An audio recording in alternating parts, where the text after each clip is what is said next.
지역 특별한 사람과의 만남, 파워 인터뷰 시간입니다. 얼마 전 서울시가 2차 도시철도망 구축 계획안을 발표했습니다. 이 중에 눈에 띄는 것은 강북횡단선 신설인데요. 이 사업을 공약으로 내세웠던 김영호 국회의원과 자세한 이야기 함께 나눠보겠습니다. 의원님 안녕하십니까? 네, 안녕하세요.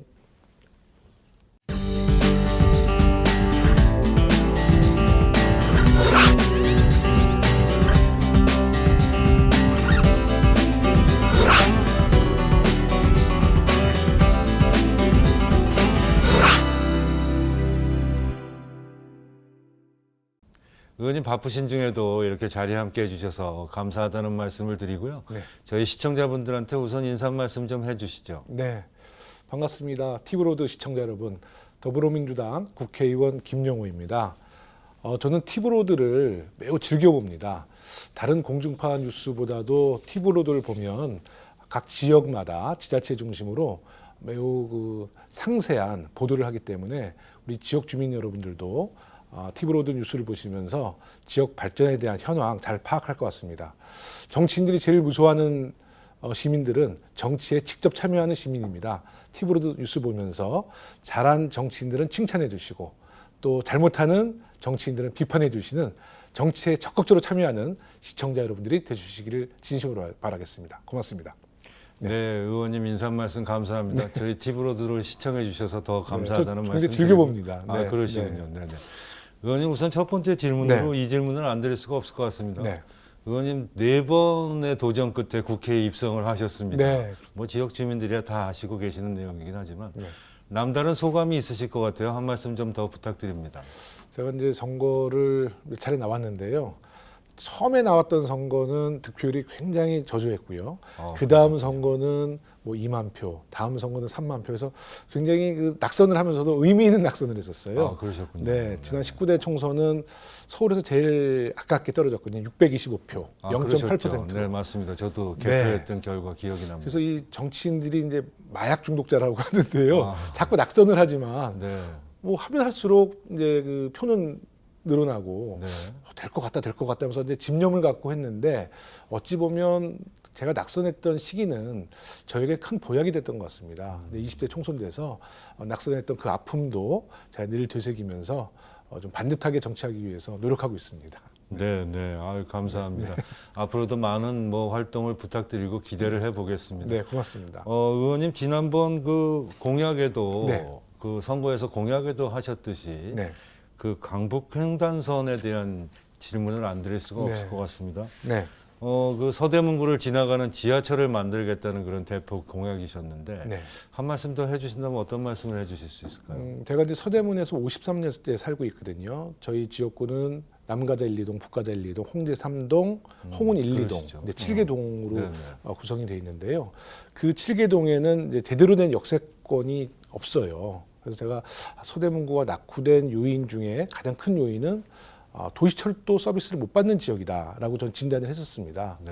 그래서 이제 지난 19대 총선 때도 지하철 공약을 한번 내세울까 하다가 과연 국회용 공약으로 지하철 공약이 걸맞는지 많은 고민 끝에 제 양심적으로 이건 아닌 것 같다. 그래서 제가 19대 공약으로는 내세우지 않았고요. 그러셨군요. 이제 20대 총선 때는 이제 몇 차례 낙선이 있었기 때문에 제 개인적으로는 마지막 선거라고 생각을 했고요.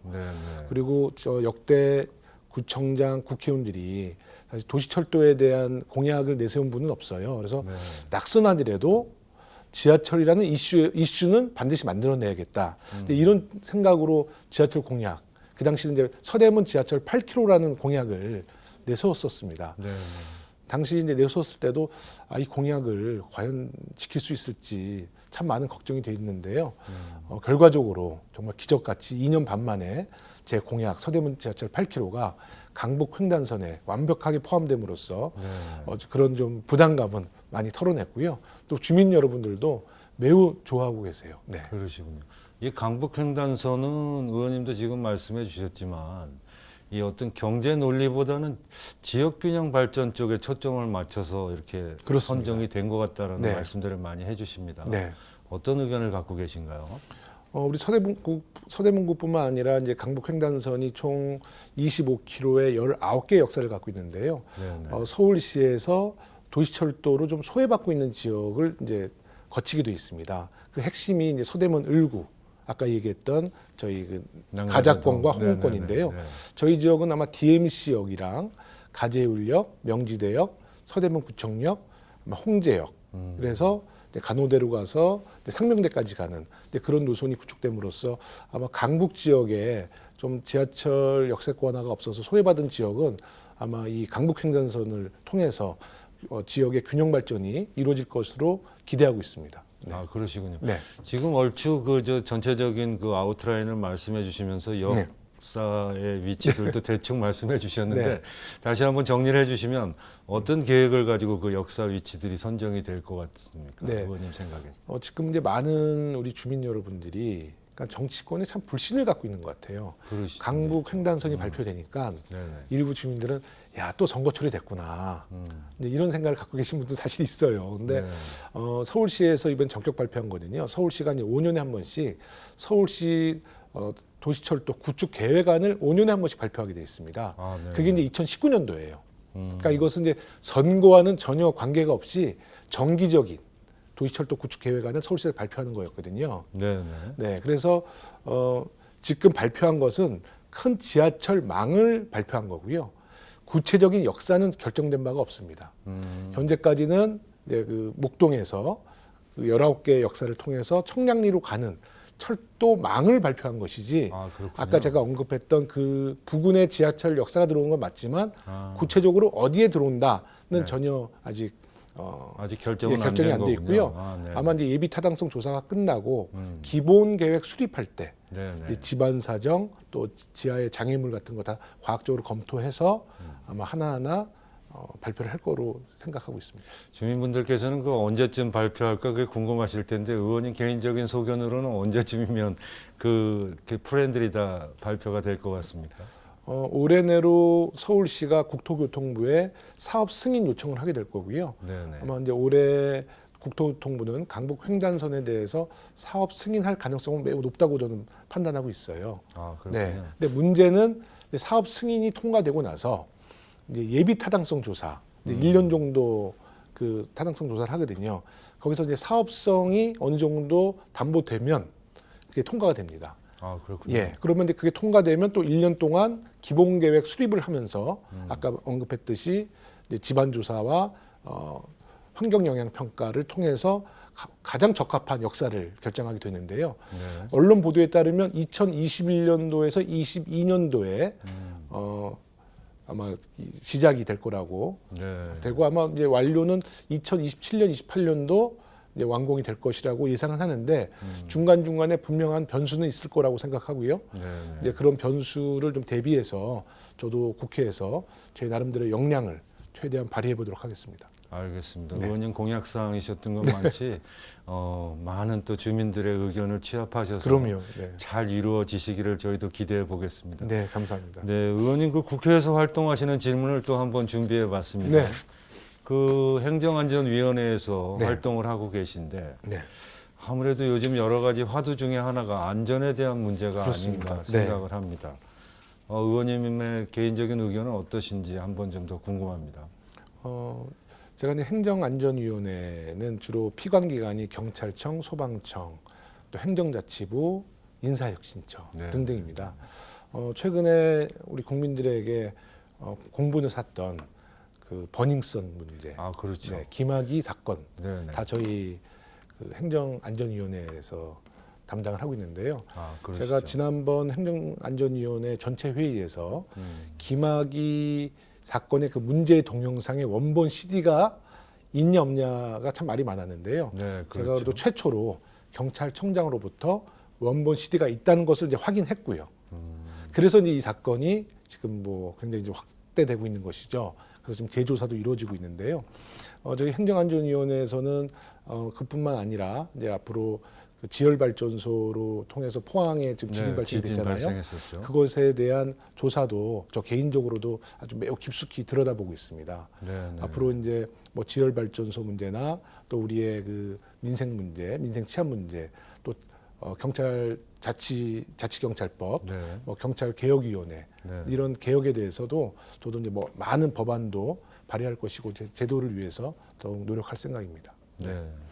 아무래도 또 의원님 뭐 그런 그 전국적인 이슈도 있고 네. 또 안전이라는 게 요즘 또 봄철이고 네. 뭐 어제 그전가요? 녹화 시점을 기준으로 보면 부산에서 또 산불도 크게 대형 산불도 나고 해서 우리 시민들이나 국민들의 안전 의식도 굉장히 필요할 것 같습니다. 이에 대해서는 또 어떤 의견을 좀 갖고 계신가요? 네, 안전은 정말 늘 강조해도 정말 늘 강조해야 될 문제죠. 우리가 그렇죠. 주로 이제 사건 사고가 주로 자연 발생적인 것보다는 정말 부주의로 인해서 이제 사건 사고가 많이 나는데요. 이제 시민 의식도 굉장히 중요하지만 그 안전을 책임지고 있는 소방청, 경찰청의 공직자들의 에도 저는 좀 많은 이제 문제 제기를 하거든요. 네, 맞습니다. 그분들의 임무를 하나하나 성실히 수행했을 때 국민의 안전이 담보가 되고요. 지금 최근에 버닝썬 문제도 사실 그 몇 명의 경찰들이 이제 그 일탈하는 행위가 있어서 국민들에게 많은 비판을 받고 있는데 우선은 공직자가 좀 바로 쓰고 그 바로 쓴 그런 문화 속에서 시민들의 안전 의식이 확보됐을 때 대한민국의 안전이 담보될 수 있다 이렇게 생각합니다. 네, 잘 알겠습니다. 네. 의원님 그 원외 활동을 오래 하셔서 그런가 국회에 들어가시자마자 아주 입법 활동을 굉장히 열정적으로 하신다는 네. 말씀을 많이 들었습니다. 네. 뭐 법안도 많이 발의하신 것 같은데 어떤 법안들인지 이 시간에 빌어 좀 소개해 주시죠. 저는 이제 국회의원 되면서 제가 제 스스로 약속한 것은 국회의원은 이제 입법기관이니까요. 네, 정말 법으로 세상을 바꾼다라는 생각으로 늘 입법 활동을 하고 있습니다. 네. 한 2년 전에 우리 발달 장애인 문제인데요. 아마 강서구에서 특수학교 유치 문제를 놓고 정치권이 매우 뜨거운 논란이 있었죠. 그렇죠. 네. 주민들하고의 갈등도 네, 있었던 네. 것 같습니다. 뭐 학교를 설립할 네. 수 있느니 없느니 이런 말들이 많았었는데. 그래서 이제 발달 장애인 부모님들이 정말 그 정치권에 무릎을 꿇고 그렇죠. 읍수하는 네, 모습, 네. 정말 많은 국민들이 눈물을 흘리셨잖아요. 맞습니다. 그런 광경을 보고 제가 발의한 법안은 특수학교 의무 설치화법을 제가 발의를 했습니다. 아, 그러셨군요. 네, 그러니까 이제 지자체마다 각 지역 이기주의라는 게 좀 있더라고요. 네. 네. 그러니까 우리 동네에 장애인 시설이 들어온다 그러면 그렇죠. 동네 분들이 그것을 또 저항하고 네, 네. 반대하는 좀 정서가 있지 않습니까? 맞습니다. 혐오 시설이 자기 네. 집 주변에는 안 왔으면 하는 네. 그런 생각들이 있으시죠. 근데 사실 특수학교가 들어온다고 해서 그 지역에 어떤 특별한 뭐 안전의 문제나 뭐 다른 뭐 동네 골목 상권이 뭐 무너지는 건 아니거든요. 그렇죠. 맞습니다. 오히려 더 네. 상승하는 효과도 있다고 그럽니다. 근데 제가 발의한 그 특수학교 의무 설치화법이 국회 통과되면 대한민국의 일정 인구를 갖고 있는 지자체에서는 어느 지역이든 특수학교를 의무적으로 설치하는 겁니다. 아, 네, 그렇게 되면 왜 하필이면 우리 지역이야? 네, 그런 이제 지역 이기주의가 없어지겠죠. 네, 네, 그런 법도 발의한 게 있고요. 또 최근에는 이제 억울한 상인 보호법이라는 법도 발의했는데요. 아, 그렇습니까? 네, 그 법은 억울한 상인 보호법. 보호법. 네, 그 법은 이제 제 아이디어로 낸 것이 아니라 네네. 제가 이제 지역 활동을 하면서 한 상인을 만났는데 그분이 곱창집을 운영하는 사장님이신데 네. 이제 요새 청소년들에게 이제 술을 판매하다가는 정말 크게 처벌받거든요.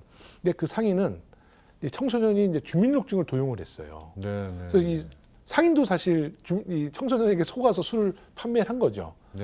근데 이분이 이제 제가 우연하게 만났는데 이 법은 그러니까 이 자기가 너무 억울한 처지에 빠져 있다. 뭐 과태료뿐만 아니라 영업 정지를 먹어서 너무 억울하다고 정말 눈물로 호소하길래 네. 그분의 의견을 잘 검토하면서 이제 억울한 상인 보호법 이 법은 국회에서 통과됐습니다. 이제 네. 앞으로 청소년들에게 정말 청소년들이 그 주민등록증을 도용해서 상인을 속이고 술을 판매했을 때는 그런 이제 착한 상인들은 보호하는 법이고요. 청소년인지 인지하고 이제 술을 판매하면 엄격하게 처벌을 해야 되는 그래야 그 되겠죠. 원칙은 지키고 있는 것이죠. 네, 네, 네. 하지만 이제 청소년들도 일부 청소년들이 너무 지능화돼 가지고 아, 많은 상인들이 거기에 좀 피해를 받는다고 그래요. 그래서 저는 주로 의원회관에서 보좌진들이 법안을 발의하기보다는 시민들이 직접 저한테 제안해서 법을 만들어 나가는데 중점을 두고 있습니다. 알겠습니다. 의원님 그런 취지에서 제가 궁금한 게 하나 네. 있는데 의원님 여러 가지 활동 많이 하시지만 네. 직접 또 그 유튜브를 통한 개인 방송도 하신다고 제가 들었습니다. 네. 어떻게 그 잠깐 하셨어요? 소개해 주시면 어떤 말씀을 네. 해 주실까요? 저 유튜브 방송 김용호의 로드쇼입니다. 네, 네. 네. 그러니까 다시 말해서 길거리 방송을 주로 할 계획인데요. 네. 방금 전에 말씀드린 것처럼 제가 이제 법안 발의, 오늘 법안 발의한 거는 버닝썬법 법안 발의했거든요. 아, 그러셨군요. 네. 네, 네. 그 마약을 통해서 여성을 성추행, 성폭행했을 때는 특수강간으로 분류해서 처벌을 매우 강화시키는 겁니다. 5년 이상의 무기징역까지 처벌할 수 있는 네. 아주 매우 그 형량이 강한 법안인데요. 네, 네, 네. 근데 이런 법안을 제가 발의를 하면 그 법안에 대해서 직접 시민들에게 이제 법안에 대한 반응을 좀 들어볼 생각이고요. TV 로드쇼를 통해서요. 네, 네, 네. 또 어떤 사건 사고가 발생했을 때 시민들에게 이런 사건 사고를 예방하기 위해서는 어떤 법이 필요한지 네. 오히려 시민들로의 지혜를 제가 빌리는 뭐 그런 게 길거리에서 주민 속으로 들어가고 시민 속으로 들어가면서 법도 함께 만들고 네. 직접 소통하면서 우리 시민들의 참여를 더욱 고조시킬 수 있는 뭐 그런 생각을 갖고 있습니다. 그러니까 김영호의 로드쇼. 네, 김용호의 뭐 로드쇼. 제목에서 알 수 있듯이 길에서 직접 방송을 하시는 형식인 그렇습니다. 것 봅니다. 네. 주민들 의견도 문의드려서 네. 거기서 뭐 여러 가지 의견을 논의하시고. 뭐 그런 딱딱한 분위기도 있지만 또 이제 지역에서 맛집도 네네. 제가 직접 찾아다니면서 아. 뭐 정말 장사 안 되는 식당 근데 그 네네. 집에서 뭐 김치찌개가 맛있다 네. 그럼 제가 직접 가서 영업도 좀 해드리고 그러시군요. 방송을 통해서 우리 그 가게에 좀 활성화를 위해서 좀 더 노력할 생각이죠. 네. 아무쪼록 우리 네. 저 의원님 준비하고 계시는 그런 유튜브 방송도 네. 잘 이루어지기를 많은 시청자분들이 뭐 구독 좀 해주시면 되겠죠. 아유 정말 감사합니다. 네네. 잘 진행이 되시길 기대해 보겠습니다. 하여튼 정치인들은요 많은 국민들이 직접 참여하고 감시하면 네. 열심히 하게 됩니다. 그런 것 같습니다. 예, 저 유튜브 방송 김용호의 로드쇼도 많이 구독해 주시면 제가 정신 바짝 차려서 네. 정의로운 정치인 될 수 있도록 노력하겠습니다. 네. 이 시간을 시청하시는 시청자 여러분들 많은 관심을 부탁드리겠습니다. 의원님 공부를 베이징 대학에서 중국학을 하신 걸로 알고 네, 있습니다. 네, 그렇습니다. 뭐 여러 가지 외교 활동에도 요즘 중국하고의 뭐 활동들이 많이 있으신 것 같은데 어떤 말씀을 해주실 수 있을까요?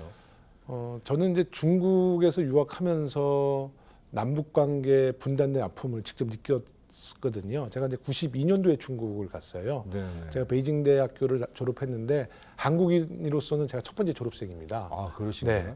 그때 베이징 갔을 때 이제 북한 학생들과 같이 공부를 했거든요. 그러셨군요. 예, 그래서 제가 평양에도 제 동기들이 많이 있습니다. 대학교 동창이 거기 네, 계시네요. 네. 그래서 정말 그 북한 친구들이랑도 밤새 우리가 토론도 많이 하고 학교 다닐 때요. 네. 또 마지막 졸업하고 나서 그 친구들과 헤어질 때 서로 잊지 말자고 제 반지도 전달하고 네. 그런 생각하면 정말 지금도 너무 보고 싶죠.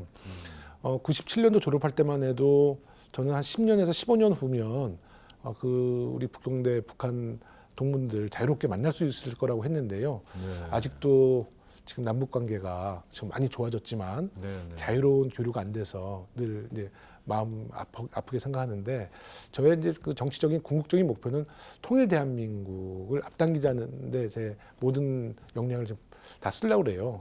그래서 지금 중국을 통해서 우리가 남북 관계도 더 진전시키고 중국의 역할이라는 것이 있거든요.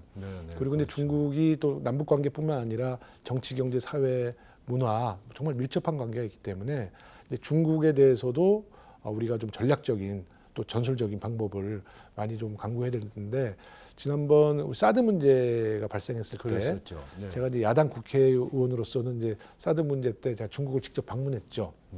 그때 이제 박근혜 정권인데 그때 제가 뭐 중국을 방문하니까 그 당시 정부에서는 뭐 김용호 의원이 뭐 매국 행위를 했다.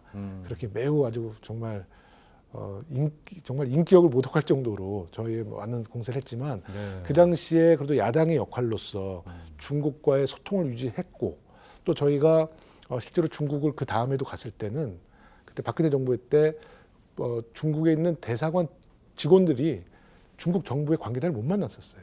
그러셨나요? 그래서 저희 방문단이 외교 관계자를 만날 때 저희 야당 의원들과 함께 동참하는 좀 이상한 모습이죠. 우리 당시 박근혜 정부 때 중국 대사관의 공사가 정부 관계자를 못 만났을 때 우리 야당 의원들이 그래도 어느 정도 길을 만들어놨기 때문에 저희를 통해서 이렇게 같이 만나고 그랬던 기억이 있거든요. 그래서 이 외교라는 것이 사실 사람 관계와 같습니다. 네, 네. 이게 한쪽에서는 좀 화가 났을 때 또 중재하는 역할도 필요하거든요. 네, 그래서 그렇죠. 저는 그 당시에 그 사드 문제로 정말 많은 언론 보도가 매우 저를 불편한 보도를 많이 했지만 전 그 당시에도 제 소신을 굽혀보진 않았어요. 제가 가는 길을 옳다고 생각했고 그런 역경이 있었기 때문에 지금 중국 정부에서도 저에 대한 역할에 대해서는 진정성은 인정해 주던 것 같습니다. 네. 그리고 그 이후에도 뭐 중국 문제는 이제 얼마 전에도 임시정부 100주년, 3.1 운동 100주년 해서 네, 네. 중국 충칭에 가서 근데 네. 우리의 마지막 임시정부가 있었던 곳이라서 네. 우리 동료 의원들과 거기 가서 또 임시정부에 대한 또 많은 토론도 워크숍도 가졌고요. 또 타이완에도 가서 이제 우리 이용수 위안부 할머니 계시잖아요. 네, 그렇죠. 그 이용수 할머니가 타이완에서 그 위안부 생활을 하셨는데 당시에 카미가제라고 네, 네, 일본의 네. 일본 그 특수부대 있잖아요. 특공대. 네, 특공대. 네, 네. 그 부대에서 생활하셨다고 그래요. 아, 그러셨군요. 그 할머니가 지금 90세가 넘으셨는데 네. 그 타이완의 신주라는 그 가미가제 특공대 그때를 회상하면서 타이완을 한번 가보고 싶다 그러셔서 제가 한번 모시고 가서 그 타이완에도 위안부 할머니가 계시거든요. 네, 네. 아마 박물관이라고 있어요. 위안부 할머니를 기리는 곳. 거기 가서 타이완 정부랑 정부는 아니죠. 거기 민간단체니까 네. 타이완과 한국에서 공동으로 우리 소녀상을 설치하자 이런 제안도 하고 돌아왔습니다. 아, 그러시군요. 네. 의원님 지구당 얘기를 좀 네. 여쭤보고 싶은데 지구당에 사무실이 없다는 말씀을 들었습니다. 네. 카페로 대체하고 계신 모양이신데 네. 어떤 얘기인지 좀 해주시겠습니까? 커피와 또 정치가 이제 결합하는 커뮤니티 공간이었는데 네. 제가 이제 현역 위원이 돼서 그 카페를 계속 운영하려고 그러니까 커피를 또 판매하는 것이 또 불법이라고 그러네요. 아, 그러시군요. 네. 그래서 지금은 이제 뭐 그 법에 근거한 네. 이제 사무실을 운영하는데 주로 김용호 사무소 이렇게 국회의원들은 사무실 이름을 그렇죠. 명칭하는데 네, 네. 저희 카페는 김용호의 시민 카페 길로 표기했습니다. 아, 그러셨군요. 네, 그래서 지금은 이제 커피는 당연히 무상이고요. 네. 근데 당시에 제가 커피를 판매했기 때문에 커피 머신이 되게 좋아요. 아, 그러시군요. 네. 유명한 뭐 카페 그 머신보다도 좋다고 그럽니다. 그래서 원두 커피도 좋은 걸 쓰기 때문에 우리 주민 여러분들과 서울 시민 여러분들이 우리 카페 오시면 언제나 맛있는 커피와 커피 향과 음악이 있는 곳에서 자유롭게 토론할 수 있는 그런 분위기를 제공하고 있습니다. 의원님 네. 꼭 지역 구민이 아니더라도 네. 찾아가면 커피 한 잔 따뜻하게 대접해 드릴 수 있는 그런 네. 공간인 것 같습니다. 네. 한번 시간 되시면 오세요. 네, 저도 한번 꼭 네. 찾아보겠습니다. 네. 의원님 이렇게 말씀 듣다 보니까 어느덧 준비된 시간이 다 된 것 같습니다. 네. 너무 아쉽긴 한데요. 이 시간 끝으로 의원님 앞으로 활동 계획과 저희 시청자분들한테 네. 남기시고 싶은 말씀이 있으면 카메라 보시고 한 말씀 네. 좀 해주시죠. 짧은 시간이었지만 뭐 제가 더 드리고 싶은 말씀이 많았는데 이제 방송 사정상 말씀을 길게 못 드렸습니다. 저는 매일 아침에 출근하면서 나는 대한민국 국회의원이다라고 제가 독백을 하면서 항상 출근을 합니다. 그만큼 저에게 주어진 역할과 임무가 막중한 거 잘 알고 있습니다. 아까 방송 중에도 언급했지만 법으로 세상을 바꾸기 위해서 앞으로 주민 여러분들과 시민 여러분들 더 자주 만나고 소통하면서 주민들과 국민들의 지혜를 빌리는 국회의원이 되도록 하겠습니다. 정의로운 사회 또 나라의 주인이 우리 국민인 사회를 만들기 위해서 우리 국민 여러분들과 함께 더욱 노력하는 국회의원 되도록 하겠습니다. 고맙습니다. 네, 의원님 마지막 인사 말씀 감사합니다. 네. 끝으로 국민들과 함께 하겠다는 그 말씀이 우리 시청자분들한테도 다가서길 저도 기대해 보겠습니다. 네. 의원님 바쁘신 중에도 자리에 함께 해주셔서 다시 한번 감사드립니다. 네, 고맙습니다. 오늘 김용호 국회의원과 함께하며 최고의 경쟁력은 열정이다라는 말이 떠올랐습니다. 앞으로도 도전과 열정 정신이 가득한 국회의원이 되길 바라면서 저는 여기서 인사드리겠습니다. 시청해주신 여러분 감사합니다.